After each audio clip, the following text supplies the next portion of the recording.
Hey guys, this is HK, and these were the top 5 things that got me out of gold. Now, I'm not saying that these tips are only useful if you're in gold, and it won't pertain to you if you're either a little bit above or a little below. These were just the things that I found while I was at gold that had the biggest impact on me. With that said, let's get started with number 1, car control. Number 2, wall play. Number 3, ground game. Number 4, understanding possession. And then number 5, getting outside help.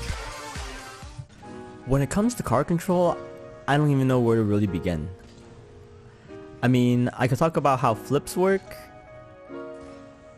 I could talk about half flips. Maybe even wave dashes.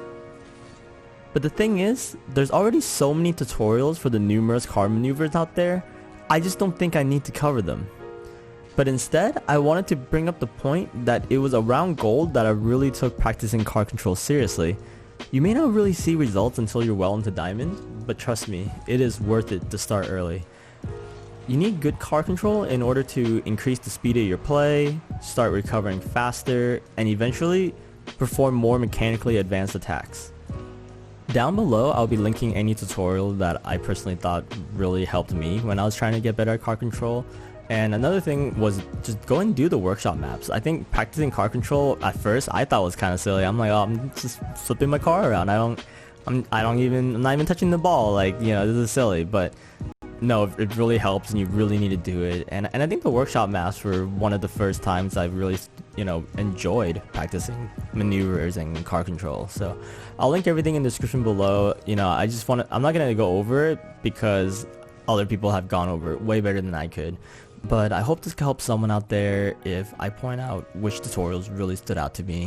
At the end of the day, when it comes to car control, the possibilities are endless. So it's never too early to start grinding.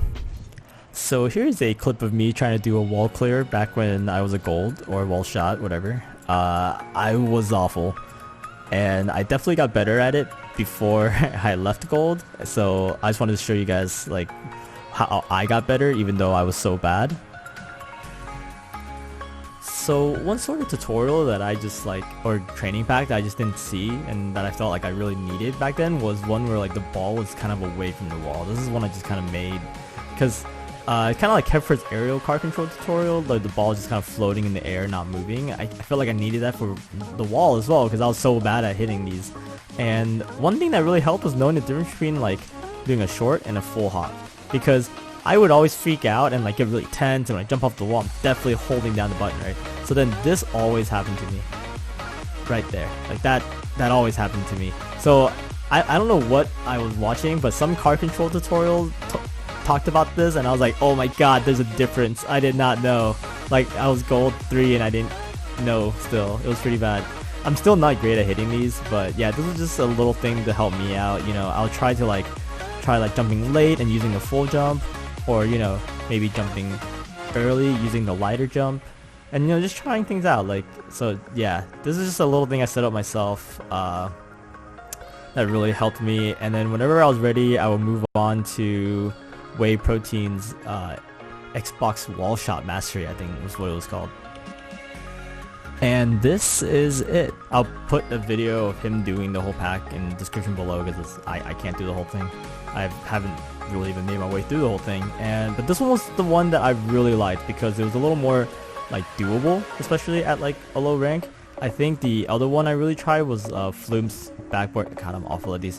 The other one I tried was Flume's backboard consistency, clearing off the backboard, and that one's pretty tough. So this was definitely a good find for me, especially at my level. And the last thing I want to say about wall shots is especially when starting, for me, I saw a lot more success whenever I try to just focus on using them defensively.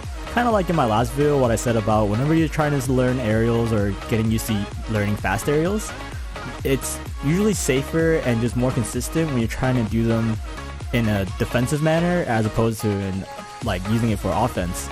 The training pack I'm doing here is also from Whey Protein. It's one where there's a couple clears where the ball is just kind of rolling along the backboard, which helped me out a lot. I know I mentioned flimps earlier, which is incredibly helpful, but it was definitely a little too hard for me where the ball is kind of getting shot at your backboard. I'm still not great at those, and this one does have a couple of those, but mostly I just focused on using the first couple shots when it came to using this training pack. Alright guys, now if you've known me personally or if you've ever played with me, then you're gonna know that this is what I'm all about. When it comes to dribbling, I love studying it, I love practicing it, and more importantly, I love performing this stuff in game. Now, if I were to talk about everything I wanted to discuss regarding dribbling, that would be well over a 30-minute discussion, which is too long for the scope of this video. But if you are interested in learning more about the mind game and strategy behind using each individual type of dribble, then I will make a video in the future regarding this topic, so look out for that. But as far as this video goes, let's go over the 3 types of dribbling, what they are, what the pros and cons are, and how to practice each one. Now, starting off at number 1, we have the basic grounded dribble, which the ball just stays on the ground and you kind of push it along. But the best thing about this dribble is if the opponent gives you enough space, then you're going to be able to set up something very deadly like this hook shot right here. Or if they try to challenge you and you have enough time to do it, then you're also going to be able to just kind of cut in real quick and flick it over them. As far as the pros and cons go, for starters, it is the least mechanically taxing. All you really need to know is how to hook shot and the different options you have while performing this dribble, which is covered in my Kronos prank video, linked below. Next, a hook shot can double as a way to beat late challenges and is an incredibly difficult shot for goalies to defend against. Now, the main con regarding the grounded dribble is simply the fact that it's already on the ground, meaning it'll take a little bit longer for you to set up a flick, making it slightly vulnerable to challenges. And moving on to number 2, we have my personal favorite, which is the default dribble, where you have the ball sitting on top of your car, and at any time you want, you can flick the ball, as long as you know the correct flick to do depending on where the ball is on your car at the time. As far as the pros and cons go, starting off with the pros, as mentioned just now, we can flick it at any time you want, making the attack very dynamic and incredibly good versus challenges. But on the other hand, performing this technique can be mechanically difficult to learn. It can be susceptible to fake challenges. If you think they're going to challenge and then you pop it over them, but they faked it, then you're going to essentially just be passing it to them. And also, it can be difficult to change and mix up the direction of your flick when you're trying to use it as a shot. Last but not least, we have the bounce dribble, where whenever the ball is bouncing on the way up, you give it a light touch so that you can control the bounce, and then whenever you're ready, you can either fire off a shot or try to go into an air dribble, or you can just let it fall in your car and go into a default dribble from there. As for the pros and cons of the bounce dribble, starting with the pros, you are able to go into a larger variety of attack methods, since you can just let the ball fall in your car and go into the default dribble, opening up all of those options as well for you. And it probably has one of the hardest to save shots when it comes to shooting out of a dribble. Now, the cons, it can be a little mechanically difficult as well, especially if you try to go for the air dribble or if you're trying to transition into a dribble from the bounce dribble. And also, whenever the ball is bouncing up and down, if someone challenges you while the ball is on the way down, that can be kind of hard for you to try to bop it out of the way to avoid the challenge. So depending on how good the challenge is, bounce dribbles are also susceptible to good challenges, just like the grounded dribble is.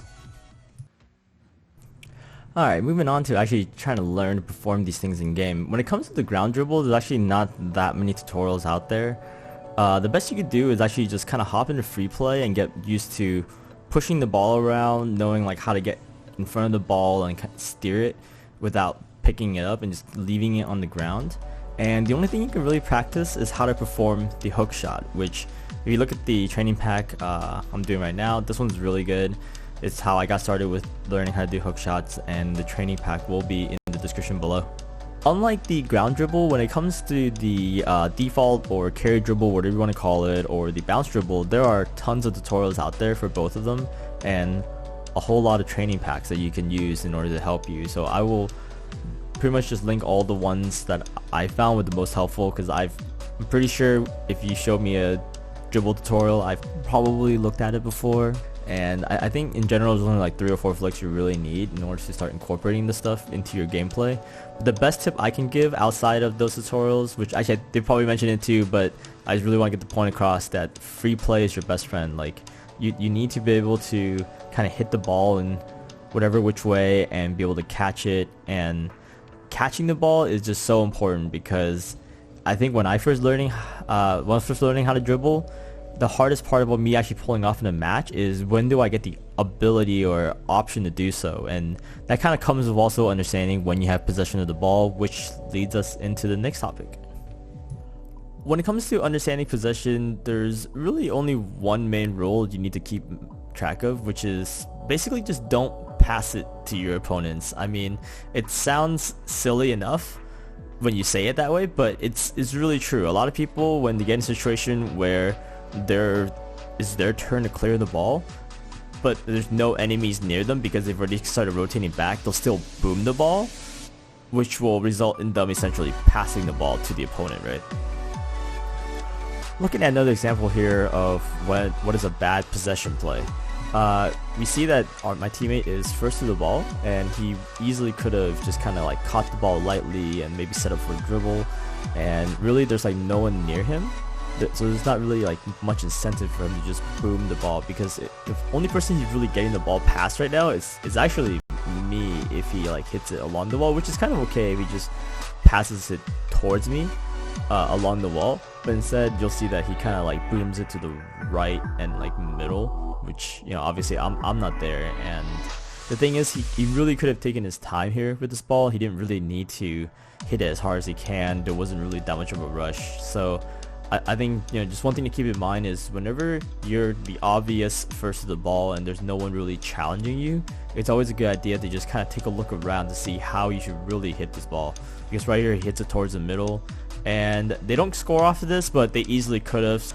Another general rule of thumb you can follow when trying to be mindful of possession is that if you're going to clear the ball hard, then you're going to want to at least make sure that your opponent is challenging when you're clearing that ball, so that your boomer can at least get it over one opponent. Otherwise, there's not too much reason to boom the ball unless it's a pass to a teammate, or alternatively you could, like I showed before, you could just keep possession to go for a dribble play. One way to easily really improve your game sense as far as possession goes is just to play a lot of ones. There's something about having this field be only you and you alone where you can really see your mistakes, like I make right here, whenever you give up the ball on accident, or whether you're trying too hard to keep possession and they challenge you. So if you don't like playing ones, which I understand a lot of people don't, then the best thing you could do is just kind of watch your replays to see if you make any possession mistakes. And moving on to our last topic, the final thing that really helped me when I was a gold trying to push into platinum was just getting outside help. Like either it was looking for more consistent teammates to play with on the looking for group Discord, or going into coaching and asking a bunch of questions whenever I was confused about a certain mechanic or a certain decision I made in a game recently. And if you really want to get to the next level, like, or, you know, kind of grow even faster, then getting a one-on-one coaching session with Gamers Ready was also extremely helpful for me. I have a review, I'll link in the description below and put a link on the screen right now. If you made it this far, then thank you so much for watching. If there's something in particular you want to see on this channel, or if this helped you out, then please comment down below. If you want to see more from me, then like and subscribe, and I'll catch you next time.